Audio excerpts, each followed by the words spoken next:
Hi friends, मैं हूँ हरीश। तो आज के हैशटैग फार्मा ऑनलाइन लेक्चर की सीरीज का टॉपिक का नाम है enteral route of drug administration, जो कि हमारे रूट ऑफ एडमिनिस्ट्रेशन इस चैप्टर का सेकंड पार्ट है। बाकी सभी पार्ट्स की लिंक्स आपको नीचे डिस्क्रिप्शन बॉक्स में मिल जाएंगी, जाकर जरूर देख लेना। लेक्चर स्टार्ट करने से पहले यही रिक्वेस्ट करूंगा कि प्लीज़ लेक्चर को लास्ट तक जरूर देखिए, तभी आपको सभी टॉपिक बहुत अच्छे से समझ में आएगा। डिस्क्रिप्शन बॉक्स में आपको टेलीग्राम चैनल और व्हाट्सएप ग्रुप की लिंक मिल जाएंगी, जाकर जरूर ज्वाइन हो जाइए। वहाँ पर आपको सभी फ्री लेक्चर की लिंक्स मिल जाएंगी और भी स्टडी मटेरियल मिलता रहेगा। So let's start our lecture. Enteral route of drug administration. तो जैसे हमने लास्ट लेक्चर में देखा था, मतलब हमने इससे जो भी फर्स्ट पार्ट में यही देखा था कि रूट ऑफ एडमिनिस्ट्रेशन और रूट ऑफ ड्रग एडमिनिस्ट्रेशन जो भी है उसका क्या था, पूरा क्लासिफिकेशन देखा था। उसमें जैसे मैंने बताया था कि सिर्फ शॉर्ट में हमने क्लासिफिकेशन देखा, तो नेक्स्ट पार्ट में हम क्या देखेंगे, पूरे डिटेल में क्या जानेंगे, हर एक क्लास को हम पूरे डिटेल में उसकी इन्फॉर्मेशन लेंगे। तो सबसे पहला जो भी मेन क्लास था रूट ऑफ ड्रग एडमिनिस्ट्रेशन का, वो था enteral route of drug administration. तो उस क्लास को हम इस पूरे लेक्चर में हम उसको पूरे डिस्कस करेंगे। बाकी जो भी उसके सब मेन क्लासेस थे सेकंड और थर्ड, वो आने वाली सीरीज इस चैप्टर के सीरीज में देखेंगे। So let's start our this topic, enteral route of drug administration. तो क्या है, सबसे पहले देखते हैं डेफिनेशन के साथ। The word enteral is derived from Greek word enteron means intestine. मतलब जो भी एंट्रल शब्द वर्ड है और ये जो भी शब्द है एंट्रल, वो किस वर्ड से डिराइव्ड हुआ है, ग्रीक वर्ड के एंट्रॉन। जो भी ग्रीक भाषा का जो भी एंट्रॉन वर्ड है उससे ये एंट्रल जो भी वर्ड है वो डिराइव्ड हुआ है और उससे हमने वो लिया है। उसका मतलब क्या होता है, इंटेस्टाइन। मतलब एंट्रॉन मतलब क्या, और उससे क्या लिया, एंट्रल। और इंट्रल का मतलब क्या है, intestine. In this route drug enters in the gastrointestinal tract. मतलब एंट्रल रूट क्यों बोला गया है कि हमने पहले देखा कि उसको क्यों को बोलते हैं एंट्रल, क्योंकि एंट्रल वर्ड आया इंटेस्टाइन से।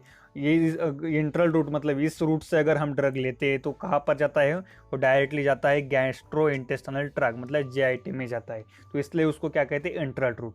तो देयर आर 3 सब टाइप्स ऑफ एंट्रल रूट। मतलब जो भी एंट्रल रूट है उसके 3 अलग अलग सब टाइप्स है। तो कौन कौन से वो देखते हैं। सबसे पहला है ओरल, सेकंड है सबलिंगुअल, थर्ड है एनेमा। तो इस जो भी 3 सब क्लास है हम उसको पूरे डिटेल में जानेंगे इसी लेक्चर में। सो लेक्चर को लास्ट तक ज़रूर देखना है, तभी आपको सभी टॉपिक बहुत अच्छे से समझ में आएगा। और कमेंट बॉक्स में ज़रूर बताइए कि आपको इस सीरीज़ का फ़ायदा हो रहा है या नहीं। अगर आप कमेंट करते हैं तो मुझे मोटिवेशन मिलता है आपके लिए इस तरह से लेक्चर बनाने के लिए। सो स्टार्ट करते हैं हमारा ओरल। तो सबसे पहला सब क्लास था ओरल। तो ओरल जो भी रूट ऑफ ड्रग एडमिनिस्ट्रेशन है वो किसके अंडर आता है, enteral route of drug administration. तो देखते हैं क्या ये ओरल रूट सबसे सिंपल और सबसे वेल नोन कौन सा है, ये ओरल है। तो क्या है देखते हैं। It is most commonly used route of administration. In this route the drug may be in the solid और liquid form, is kept in the oral cavity, मतलब mouth, and is swallowed with drink like water, milk etcetera. तो oral मतलब आप सबको सबसे simple बताता हूँ। Oral मतलब जो भी हमारे अगर कुछ टैबलेट है, अगर उसको मुंह में हम डिजोल्व करने के लिए रख देते हैं या हमारे बगल कैविटी में, उस तरह के टैबलेट, और जो भी टैबलेट हम कंज्यूम करते हैं मुंह से, या जो भी लिक्विड होगा, मतलब जो भी मेडिसिन होगी जो भी लिक्विड फॉर्म में होगी, उसको हम जो भी मुंह से मतलब माउथ से उसको कंज्यूम करते हैं, या जो भी कुछ मेडिसिन हम बक्कल कैविटी में रखते हैं, मतलब मुंह में उसको ट्राइचुरेट कर लेते हैं और फिर कंज्यूम कर लेते हैं, या मुंह में उसको डिजोल्व होने देते हैं। मतलब इस तरह के जो भी रूट है, मतलब इसको क्या, ये ओरल के अंदर आता है, मतलब एंट्रल रूट के ओरल में आता है। मतलब ओरली हम जो भी मेडिसिन लेते हैं जिस तरह के, उसको क्या कहते हैं, वो अंडर किसके अंडर आते हैं, ओरल के। जैसे कि हम कुछ मेडिसिन है वो ड्रिंक मतलब जैसे वाटर के साथ लेते हैं, मिल्क के साथ लेते हैं, और जैसे कि कुछ ओरल कैविटी में उसको केप्ट करते हैं, मतलब वहाँ पर रखते हैं, वहाँ पर उसको ट्राइचुरेट कर लेते हैं या फिर डिजोल्व होने देते हैं। तो उस टाइप के मतलब उसको क्या कहते हैं, उसको ओरल के अंदर आता है। Enteral route of drug administration का सबसे पहले सब क्लास था oral.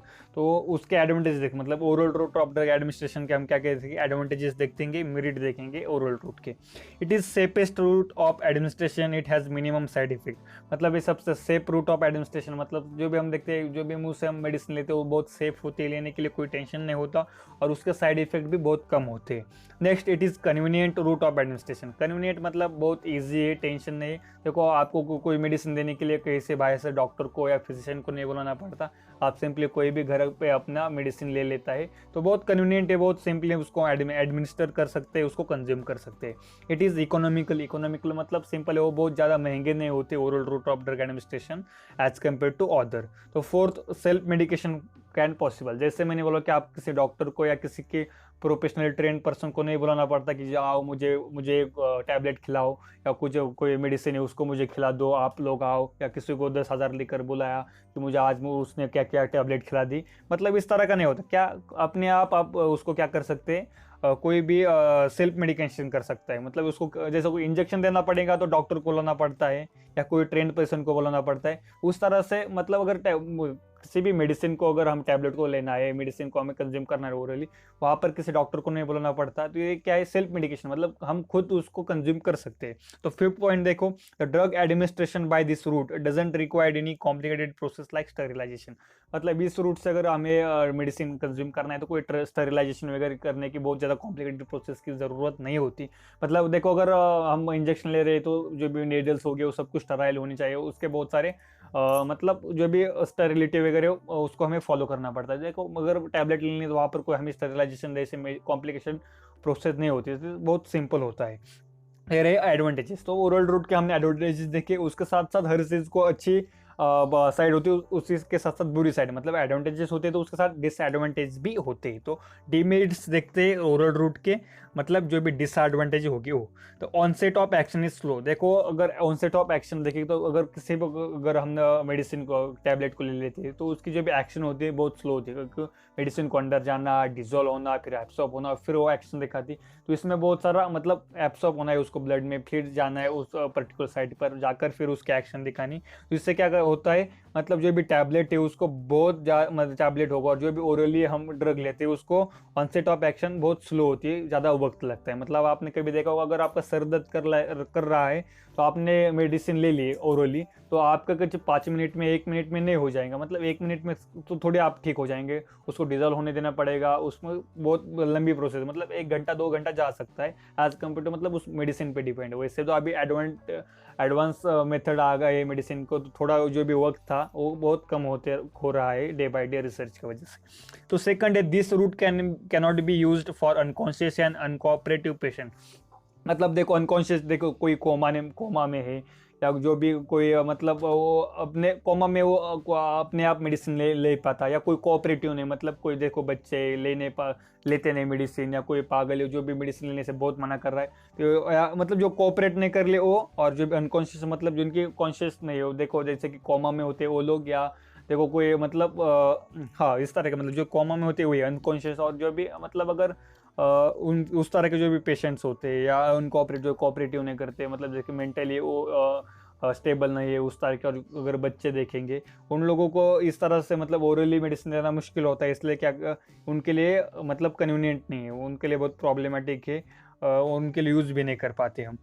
This route cannot B, एक उसका डिसएडवांटेज है, this route cannot be used for the patient suffering from several diarrhoea and vomiting. मतलब जो भी ये यहाँ पर गलती से मिस्टेक हो गई है तो उसके लिए माफ़ कर देना। मतलब सफरिंग फ्रॉम सेवरल डायरिया और वोमिटिंग, मतलब देखो अगर सेवरल बहुत ज़्यादा डायरिया और वोमिटिंग हो रही है किसी को, तो उनको ओरली मेडिसिन देना यूज़ नहीं कर सकते और उनको देते नहीं। The high dose of drug is required. यहाँ पर high dose of drug is required, मतलब जो भी इसका और एक डिसएडवांटेज क्या है, अगर ओरली दे रहे हो तो देखो बीच में बहुत मतलब देखो अपने मुंह से लेकर पर्टिकुलर साइड तक जाने के लिए बहुत ज़्यादा ड्रग वेस्ट जाता है, मतलब बाहर जाता रहता है इधर उधर, मतलब वहाँ पर मतलब देखो बॉडी में ड्रग डिजॉल्व होते रहना है, जब से हमने हमारे मुंह से हमने उसको कंज्यूम करना है माउथ से, तो उससे क्या होगा कि हमारी पर्टिकुलर बॉडी तक जाने के लिए बहुत ज़्यादा ड्रग वेस्ट जाएंगे। इसलिए क्या होता है कि जो भी ड्रग का डोज है वो ज़्यादा लगता है अगर हम उसको ओरली लेते हैं तो। Some drug get destroyed by acid और enzyme present in GIT such as drug cannot be administered by this route, example insulin.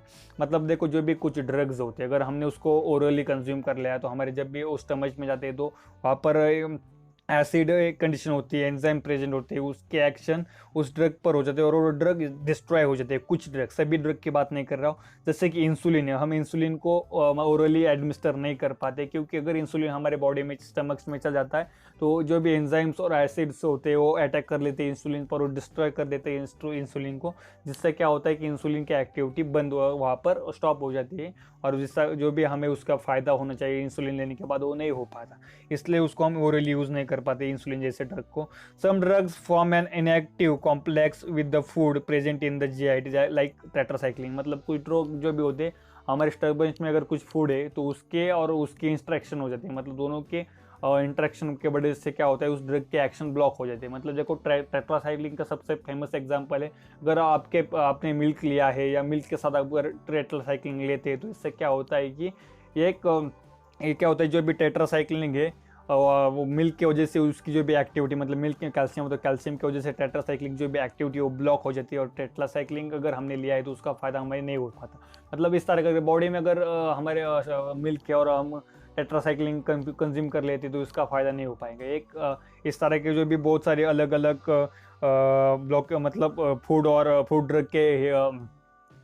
Drug के मतलब क्या होता है कि उनके इनएक्टिविटी के, मतलब फूड और ड्रग की वजह से क्या होता है, उनकी इनएक्टिव हो जाते हैं ड्रग और वो अपने एक्शन नहीं दे पाते थे। एक oral route of drug administration का सबसे बड़ा क्या है, एक डिसएडवांटेज है। आगे हम देखते हैं अभी second, irritate and unpalatable substance can not be administer by this route. मतलब जो भी इरिटेट करते हैं और बहुत उसकी स्मेल बदबूदार होती है, टेस्ट बहुत ख़राब होती है और इस तरह के मेडिसिन होते हैं तो ओरली लेना मुश्किल होता है, वो कंज्यूम नहीं कर पाते। तो 8 उसका डिसएडवांटेज है, less amount of drug reaches the target tissue due to the first pass effect. तो बहुत कम अमाउंट ऑफ ड्रग क्या होता है कि पर्टिकुलरली क्या है वो हमारे जो भी टारगेट टिश्यू है वहाँ पर जा पाता है, क्योंकि फर्स्ट पास इफेक्ट। तो फर्स्ट पास इफेक्ट क्या है आपको जानना बहुत ज़रूरी है। आपको एचसीपी में भी फर्स्ट पास इफेक्ट है, शायद केमिस्ट्री में भी थोड़ा उसका शॉर्ट में है। तो फर्स्ट पास इफेक्ट मतलब क्या होता है कि कोई भी first pass effect is term used for hepatic metabolism of the drug. Greater the first pass effect, less amount of drug reaches the systematic circulation. मतलब ये क्या है, इसको हिपेटिक मेटाबॉलिज्म भी कहते हैं। और अगर greater the first pass effect, मतलब फर्स्ट पास इफेक्ट अगर ज़्यादा होता है तो जो भी ड्रग है, ड्रग का रेशो है पर्टिकुलर साइड तक जाने का और सिस्टमिक सर्कुलेशन में जाने का वो बहुत कम हो जाता है। तो फर्स्ट पास इफेक्ट क्या होता है, देखो दोस्तों, तो प्रोसेस जानना पड़ेगा आपकी कि जब भी आप ड्रग खाते हो, मतलब कंज्यूम कर लेते हो, तो आपके माउथ से आप लेते हो, आपके बॉडी में स्टमच में जाता है। उसके बाद नॉर्मली क्या होता है, मैं होता नॉर्मली आपके बॉडी में गया तो वहाँ पर डिजोल्व होने के बाद जो भी सिस्टमिक सर्कुलेशन में, मतलब ब्लड में क्या होता है, वो एब्सॉर्ब हो जाता है। एब्सॉर्ब होने के बाद वो ड्रग कहा जाता है फिर से जहाँ पर उस टारगेटेड टिश्यू वहाँ तक जाता है। टारगेटेड टिश्यू के बाद वहाँ पर क्या दिखाता है, वहाँ पर अपने एक्शन दिखाता है। एक्शन दिखाने के बाद क्या होता है कि पर्टिकुलर आपको, अगर पर्टिकुलर जो भी एक्शन दिखाता है, मतलब जिसके लिए वो ड्रग लिया, अगर हेडेक के लिए ले गए तो वहाँ पर पर्टिकुलर टिश्यू पर जाकर वो हेडेक को वहाँ पर वो ख़त्म कर देता है। उसके बाद क्या होता है, जो भी वो ड्रग पर्टिकुलरली मेटाबॉलाइज हो जाता है और एक्सक्रीट हो जाता है हमारी बॉडी से। तो इस तरह की ड्रग की नॉर्मल प्रोसेस होती है। पर फर्स्ट पास इफेक्ट में क्या होता है, ड्रग जाता है आप ड्रग आप कंज्यूम कर लेते हो, फिर आपके बॉडी में जाता है। तो बॉडी में से जब यहाँ पर मैं और भी आपको फर्स्ट पास इफेक्ट को अब देखो, यहाँ पर बॉडी में लिया तो नॉर्मली क्या हुआ था कि वो एब्सॉर्ब हुआ था, सिस्टमिक सर्कुलेशन में गया था। तो इस फर्स्ट पास इफेक्ट में क्या हुआ, तो जो भी हेपेटिक पोर्टल सिस्टम है और जो भी हेपेटिक मोटल बेसिलम इसे कहते हैं कि कुछ अमाउंट ऑफ ड्रग, मतलब सभी नहीं, वो जो भी कुछ पर्टिकुलर अमाउंट ऑफ ड्रग क्या होता है कि हेपेटिक पोर्टल सिस्टम में जाता है पोर्टल वेन के थ्रू, मतलब पोर्टल सिस्टम में जाता है और पोर्टल वेन के थ्रू ये ड्रग कहा जाता है लीवर में जाता है और लीवर में जाने के बाद डायरेक्टली मेटाबॉलिज होता है और उसके एक्शन खत्म हो जाते हैं। मतलब क्या हुआ, ड्रग डायरेक्टली लीवर में गया और मेटाबॉलिज हुआ है। मतलब पर्टिकुलर अमाउंट ऑफ ड्रग वो एब्सॉर्ब ही नहीं होता, मतलब जो भी सिस्टमिक सर्कुलेशन है वहाँ जाता ही नहीं। सिस्टमिक सर्कुलेशन में नहीं जाने की वजह से क्या होता है कि ड्रग पर्टिकुलर साइड तक जाता नहीं पूरा, और उससे क्या होता है कि जो भी एक्शन है उसकी वो कम हो जाती है। मतलब अगर आपने 100 mg ड्रग लिया है तो सब पकड़ लो कि 20-30 mg डायरेक्टली ड्रग लीवर में जाकर मेटाबॉलिज हो रहा है। इससे क्या होता है कि एक डिसएडवांटेज है सबसे बड़ा ओरल रूट ऑफ एडमिनिस्ट्रेशन का, जिससे कि आपको बहुत ज़्यादा अमाउंट ऑफ ड्रग देना, मतलब जो भी डोज है वो बढ़ जाता है, क्योंकि फर्स्ट पास इफेक्ट की वजह से। मुझे कमेंट बॉक्स में ज़रूर बताइए कि फर्स्ट पास इफेक्ट आपको समझ में आया है या नहीं। जैसे अगर मुझे आपको अच्छे से समझ में नहीं आया तो एक पर्टिकुलर अलग लेक्चर बनाऊंगा फर्स्ट पास इफेक्ट। वैसे तो कुछ ज़्यादा नहीं है, आई थिंक आपको समझ में आ गया होगा। पर एक बार बताता हूँ नॉर्मली क्या होता है। देखो, ड्रग आप कंज्यूम कर लेते हो, एब्सॉर्ब हो जाता है, सिस्टमिक सर्कुलेशन में चला जाता है। सिस्टमिक सर्कुलेशन में जाने के बाद टारगेटेड टिश्यू पर उसके एक्शन दिखाता है, मेटाबॉलिज्म होता है और एक्सक्रीट हो जाता है, मतलब हमारी बॉडी से बाहर जाता है। तो फर्स्ट पास इफेक्ट में क्या होता है कि ड्रग आता है, कुछ अमाउंट ऑफ ड्रग एब्सॉर्ब होता है, तो कुछ amount of drug directly portal hepatic portal system में जाता है, तो पोर्टल वेन के थ्रू लिवर में जाता है, लिवर में डायरेक्टली मेटाबॉलाइज होकर एक्सक्रीट होता है, जिससे कि हमें एक्शन नहीं मिलती। मतलब पर्टिकुलर जो भी इस तरह का होता है फर्स्ट पास इफेक्ट, ये इसका सबसे बड़ा डिसएडवांटेज है ओरल रूट ऑफ एडमिनिस्ट्रेशन का। सो आगे चलते हैं सबलिंगुअल रूट। तो एक नेक्स्ट अभी सब क्लास से एंट्रल रूट ऑफ एडमिनिस्ट्रेशन का। तो सबलिंगुअल रूट क्या देखते हैं। In this route drug in the form of tablet is kept under the tongue, it is allowed to chew and mix with saliva and need to be the solid. The drug get absorbed directly into the blood by dissolving in the oral cavity. As the drug not passes through the liver, its potency doesn't get reduced. तो sublingual route क्या है। एक मतलब देखो, first pass effect के लिए एक solution है सबलिंगुअल रूट। मतलब फर्स्ट पास इफेक्ट से अगर आपको बचना है तो सबलिंगुअल रूट एक उसके लिए ऑप्शन है। तो सबलिंगुअल रूट क्या है, तो यहाँ पर देखो, जैसे कि जो भी आपका जो भी टैबलेट है आपके टंग के नीचे वहाँ पर उसको रखी जाती है। तो उसको क्या क्या करता है, टंग के नीचे आपके जो भी टैबलेट है उसको कीप किया जाता है, रखा जाता है।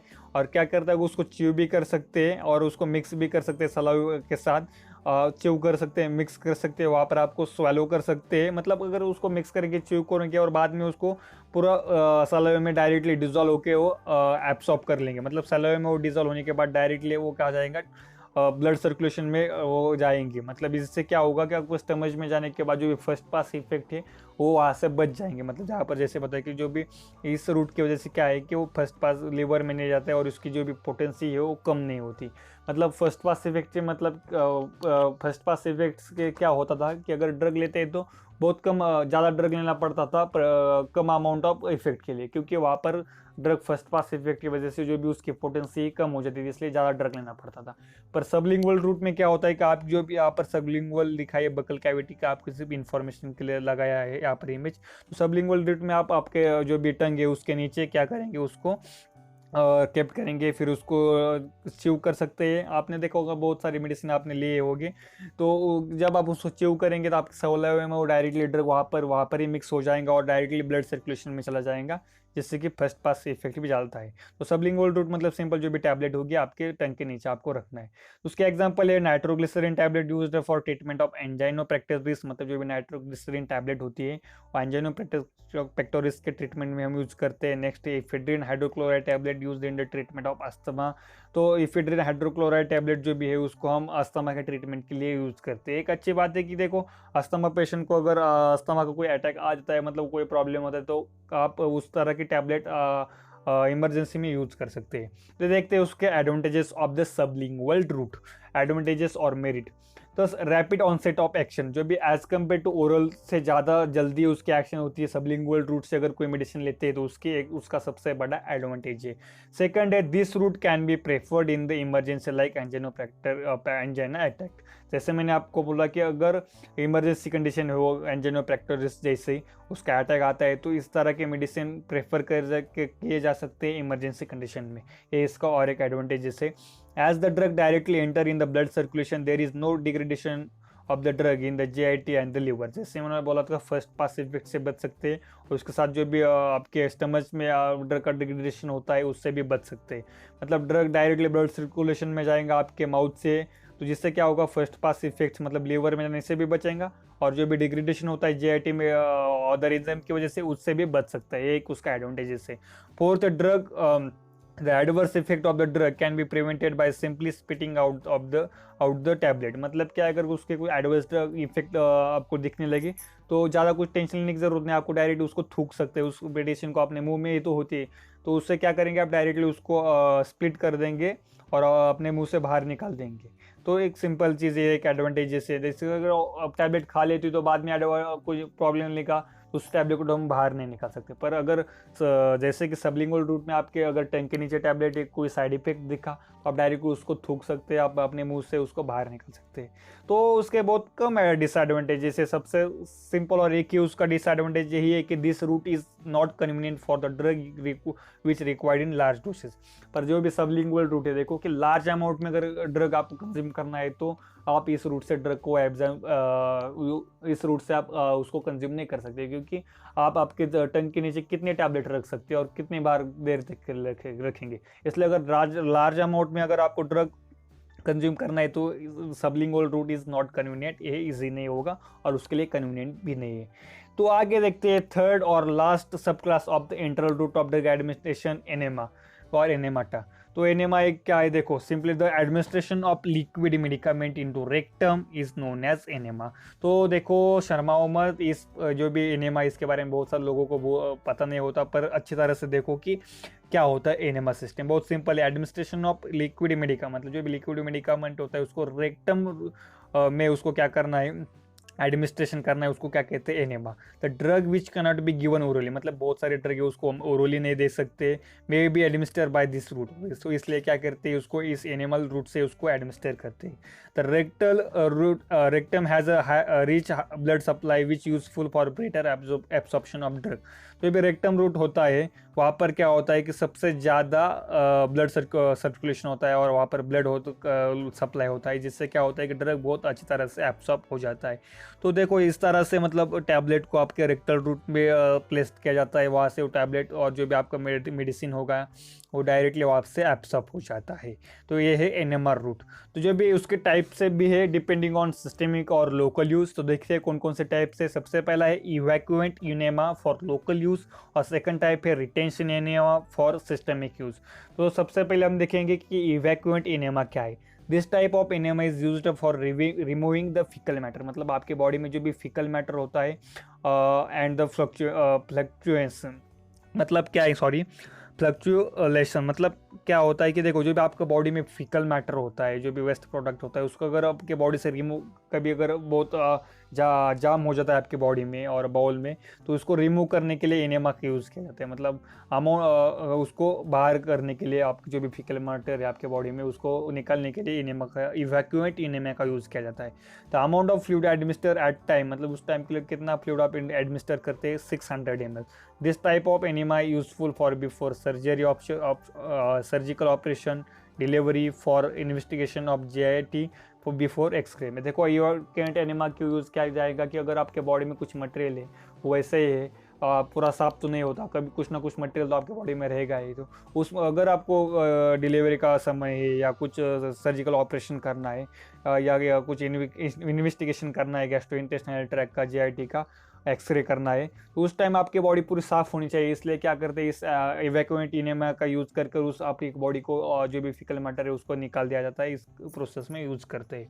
तो ये एनेमा के बारे में आप एनिमेटेड वीडियोस यूट्यूब पर देख सकते हैं, जिससे कि आपका बहुत अच्छे से क्लियर हो जाएगा, या गूगल पर भी और सर्च कर अच्छी सी इन्फॉर्मेशन मिल सकती है। देखो एग्जाम्पल है उसका soap water enema. Soap acts as a lubricant, मतलब जो भी सोप है वो लिब्रिकेंट की तरह काम करता है उसको फिकल मैटर के लिए, एंड वाटर जो भी होता है जो भी रेक्टम है उसको स्टिमुलेट करता है। सो आगे है रिटेंशन एनेमा, जो भी सेकंड उसका टाइप है। तो रिटेंशन क्या है, एग्जैक्ट उसके अपोजिट एक्शन करता है। In this type the fluid administer in the rectum contains the drug which gets retain the rectum for some period of time। मतलब इसमें क्या होता है, जो भी फ्लूइड एडमिनिस्टर करते हैं रेक्टम से, उसमें इस तरह का ड्रग होता है कि जिससे क्या होगा, जो भी रेक्टम पार्ट है वो रिटेन हो जाता है, कि जो भी आपका रेक्टम में कुछ देर के लिए क्या होता है, रिटेन हो जाता है। The amount of fluid administer at a time is 150 ml, मतलब उस टाइम कितना फ्लूइड एडमिनिस्टर करते हैं, 150 ml। तो इसमें क्या होता है, देखो रिटेंशन में कॉन्स्टिपेशन इसका साइड इफेक्ट है, मतलब रिटेंशन एनेमा अगर बार बार हुआ तो कॉन्स्टिपेशन हो सकता है, जो भी आपके बॉडी में प्रोडक्ट वो बाहर नहीं आ पाए, में आपका जो भी आपका पेट जाम हो जाता है ना, मतलब उस तरह का हो सकता है। क्योंकि अगर ये क्या करता है रिटेंशन एनेमा, जो भी उसको रिटेन करता है कुछ देर के लिए। इसके बारे में और भी जानने के लिए आप गूगल पे सर्च कर सकते हो, बहुत अच्छी इन्फॉर्मेशन मिलेगी आपके सिलेबस में। इतना शॉर्ट में इसलिए बताता हूँ, जिसको इंटरेस्ट है ज़्यादा अच्छे इन्फॉर्मेशन लेने के लिए वो कर सकता है। अच्छी बात ये करना चाहिए, मैं हर बार करता हूँ। तो आप भी अगर कोई भी टॉपिक है, टॉपिक से बाहर जाकर आप रिसर्च किया करो, उस गूगल पर जाना है और इन्फॉर्मेशन सर्च करिए, प्रैक्टिकली किस तरह से होता है उसके बारे में देखना बहुत अच्छा होता है। इसी लेक्चर में मैं सब कुछ नहीं बोल पाता, पर मेरा बहुत मानना है कि इस तरह का करने से बहुत अच्छी स्टडी होती है, मैं खुद भी वही करता हूँ। सो क्या इरिटेशन एनेमिया, जो भी आपका फिजिकल, जो भी आपका जो भी क्या कर, यहाँ पर सिंपल देखो क्या है, rectum contain the drug which get retain in the rectum, मतलब क्या है, जो भी ड्रग है वो बॉडी में आपको रिटेन हो करके रहता है कुछ देर के लिए। सो उस वक्त कितना वाटर आप कंज्यूम करते हैं, 150 ml, और वेट एनीमिया के टाइम कितना करते हैं आप, 600 ml। उसका एग्जांपल है paraldehyde enema for producing the basal anaesthesia, और सेकंड है prednisolone enema for treatment of ulcer. So इसका किस तरह से, मतलब यहाँ पर एग्जांपल तो है आप लिख भी लेंगे, पर इसके बारे में आप और भी जान सकते हैं कि किस तरह से ट्रीटमेंट होती है, किस तरह से मैकेनिज्म ऑफ एक्शन होता है, उसको आप सर्च कर सकते हैं। आपके पास मोबाइल है, इसमें आपका पूरा सब कुछ नॉलेज, आप टीचर हो या नहीं है, और ऑनलाइन लेक्चर हो या नहीं, पर आपके पास इतना बड़ा मतलब समंदर है नॉलेज का, उसमें से आपको सिर्फ एक ही आपको परेशानी है कि सिर्फ अच्छा कंटेंट आपको ढूंढना है, और इतना ढूंढ लेंगे तो आप बहुत अच्छी तरह से इन्फॉर्मेशन कलेक्ट कर पाएंगे। सो आई होप आपको सबकी टॉपिक समझ में आया होगा। जो भी नेक्स्ट पार्ट में हम बाकी बचा कुचा इस चैप्टर का और जो भी स्टडी मटेरियल और टॉपिक है हम कवर कर लेंगे।